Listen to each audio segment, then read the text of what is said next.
Hamas chief Yahya Sinwar की मौत के बाद पूरी दुनिया को एक उम्मीद बंधी थी कि इजराइल अब तो रुक जाएगा, युद्ध से ब्रेक ले लेगा, सीज फायर की तरफ कदम बढ़ाएगा। लेकिन 2 दिन के अंदर ही क्लियर हो गया कि इजराइल युद्ध रोककर भारी गलती कर देता, क्योंकि इजराइल के दुश्मन भी सीज फायर की आड़ में उस पर पलटवार करने का मौका तलाश रहे थे। ये सुधरने वाले लोग हैं। शनिवार को इजराइल के पीएम बेंजामिन नेतन्याहू के प्राइवेट घर को इन लोगों ने टारगेट करने की कोशिश कर दी। इधर तो हाथ जोड़ रहे थे और उधर धीरे से अटैक कर दिए। हिजबुल्लाह के इस हमले में नेतन्याहू और उनका परिवार तो बच गए, लेकिन उसके बाद इजराइल ने हिजबुल्लाह को बर्बाद करने का भीषण प्लान बना डाला। इजराइल ने लेबनान में हिजबुल्लाह के ठिकानों पर ताबड़तोड़ बम बरसा दिए। इस बार इजराइल ने हिजबुल्लाह की उन बिल्डिंग्स को टारगेट किया जहां से हिजबुल्लाह के आतंकी हथियार खरीदते हैं, जहां से आतंकियों को पैसे मिलते हैं। यानी इजराइल ने हिजबुल्लाह की तिजोरी को ही धुआं धुआं करने का प्लान कर दिया। इजराइल हिजबुल्लाह को पाई पाई का मोहताज बना देना चाहता है। अब हिजबुल्लाह का खजाना ही लुट जाएगा तो वो फिर उसके लिए ना हथियार बेचेंगे, ना हथियार उठाने वाले। हथियार ही नहीं बचेंगे, हथियार उठाने वाले नहीं बचेंगे, फिर क्या करोगे? हिजबुल्लाह और हमास के साथ इजराइल ईरान का भी नंबर लगाने वाला था, लेकिन उससे पहले इजराइल के साथ धोखा हो गया। इजराइल ने ईरान पर हमले का जो प्लान बनाया था वो लीक हो गया। इजराइल के इस लीक प्लान में क्या था, इजराइल ईरान से कैसे बदला लेने वाला था, ये सब आपको आगे बताऊंगा।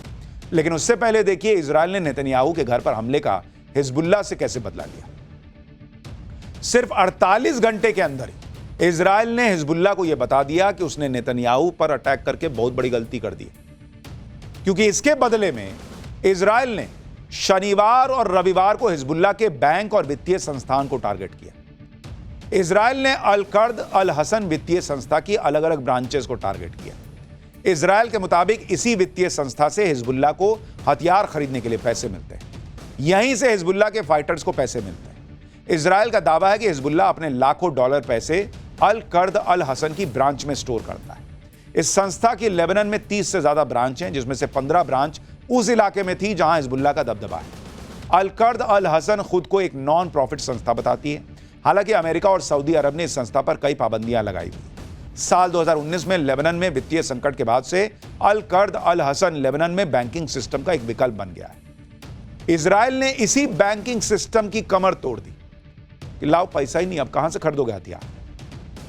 इजराइल ने यह भी कहा कि वो जल्दी ही इस बात का खुलासा करेगा कि कैसे ईरान एनजीओ और बाकी संस्थाओं की आड़ में हिजबुल्लाह के आतंकियों को फंडिंग करता है।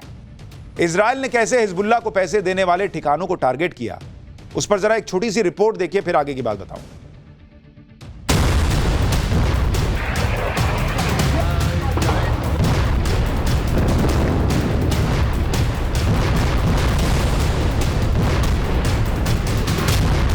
एक के बाद एक ताबड़तोड़ बमबारी। 15 मिनट के अंदर 14 स्ट्राइक। 2 दिन में 300 रॉकेट से हमला।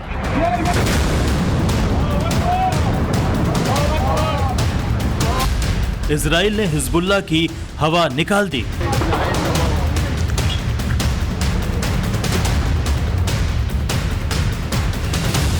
हिजबुल्लाह को कुछ ही घंटों में समझ आ गया कि उसने इजराइल के पीएम नेतन्याहू को टारगेट करके कितनी बड़ी गलती कर दी है।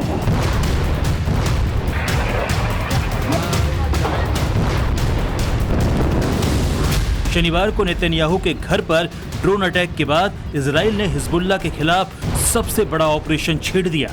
इजराइल ने बैक टू बैक स्ट्राइक में हिजबुल्लाह के ठिकानों को मिट्टी में मिला दिया।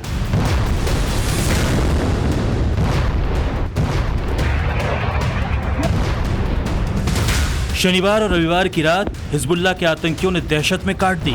एक के बाद एक बम बरसते रहे और आतंकी अपनी जान की खैर मनाते रहे। 20 अक्टूबर की रात तो हिजबुल्लाह आतंकियों के लिए कयामत की रात साबित हुई।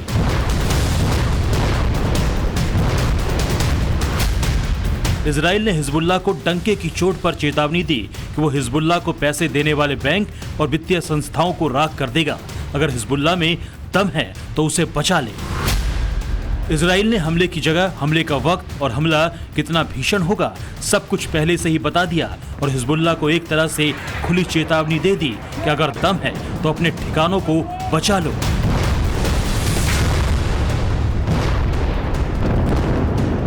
जैसे ही इजराइल ने अटैक से पहले लेबनान के 20 इलाकों को खाली करने का ऑर्डर दे दिया, हिजबुल्लाह ये समझ गया कि उसके ठिकानों को इजराइल से कोई नहीं बचा सकता।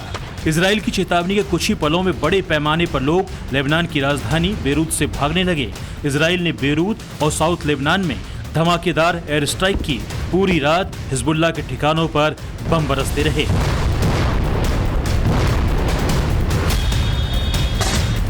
इजराइल ने इस हमले को जवाबी कार्रवाई बताया और ये कहा कि कुछ दिनों से हिजबुल्लाह इजराइल पर रॉकेट दाग रहा था। नेतन्याहू पर हमला करके हिजबुल्लाह ने बहुत बड़ी गलती कर दी, क्योंकि इजराइल की सेना अब हमास की तरह ही हिजबुल्लाह का भी हाल करने वाली। लेकिन इससे पहले आपको नेतन्याहू के घर पर ड्रोन हमले का वीडियो दिखाता हूं। 19 अक्टूबर को हिजबुल्लाह ने एक के बाद एक 3 ड्रोन साउथ लेबनान की तरफ से फायर किए, लेकिन इनमें से एक ही ड्रोन नेतन्याहू के घर तक पहुंच पाया, क्योंकि जिस वक्त यह हमला हुआ उस समय इजराइल एयरफोर्स के हेलीकॉप्टर पेट्रोलिंग कर रहे थे। जैसे ही हेलीकॉप्टर के बगल से यह ड्रोन गुजरा, देखिए कैसे वो हेलीकॉप्टर जा रहा है, उसके बगल से यह ड्रोन गुजर रहा है, पूरे शहर में सायरन बजने लगा। हालांकि इस हमले में नेतन्याहू के घर का एक हिस्सा थोड़ा सा डैमेज हुआ, लेकिन कोई भी इस हमले में घायल तक नहीं हुआ। इसलिए अब इजराइल की सेना हिजबुल्लाह का नामो निशान मिटाने की तैयारी कर रही है। यानी नेतन्याहू को तो बाल भी बांका नहीं हुआ, लेकिन अब हिजबुल्लाह का जो हाल ये करने वाले हैं।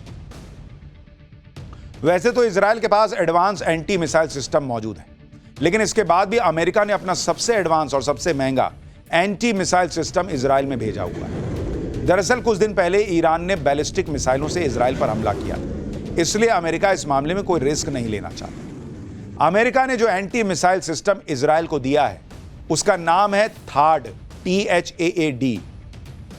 थाड का मतलब है terminal high altitude area defence. ये सभी तरह की बैलिस्टिक मिसाइलों को हवा में ही नष्ट कर सकता है। इसमें लगा रडार सिस्टम 800 से लेकर 3000 किलोमीटर से आने वाली कोई भी मिसाइल है तो उसका पता लगा लेता है। यानी इसकी रेंज में लगभग पूरा मिडिल ईस्ट आता है। दागो कहां से दागोगे, हम देख रहे हैं। इस मिसाइल सिस्टम के 4 हिस्से हैं, जिसमें 6 ट्रक माउंटेड लॉन्चर हैं, 48 इंटरसेप्टर हैं, इसके अलावा एडवांस रडार सर्विलांस है और एक टैक्टिकल फायर एलिमेंट है। इसकी कीमत 8000 करोड़ रुपए के करीब बैठती है। इसमें एंटी मिसाइल को फायर करने की पूरी प्रोसेस में 95 सैनिकों की जरूरत पड़ती है। 95 सैनिक लगते हैं अगर एंटी मिसाइल सिस्टम को प्रोसेस करना है। इसका सबसे खास फीचर यह है कि इसमें कोई वॉरहेड यानी विस्फोटक का इस्तेमाल ही नहीं होता।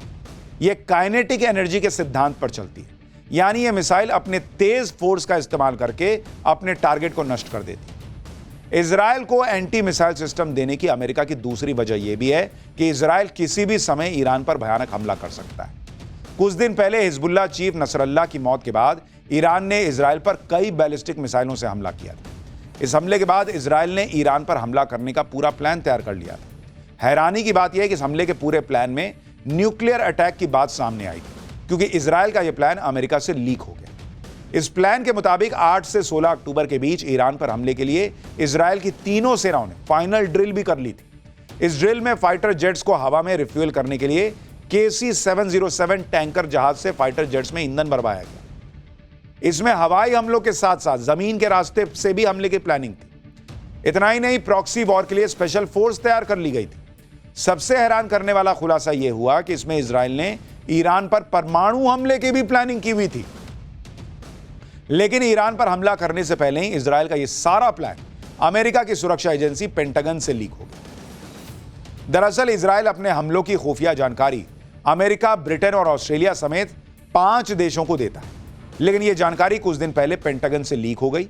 हालांकि अब इसकी जांच चल रही है कि यह लीक कैसे हुई और किसकी लापरवाही से।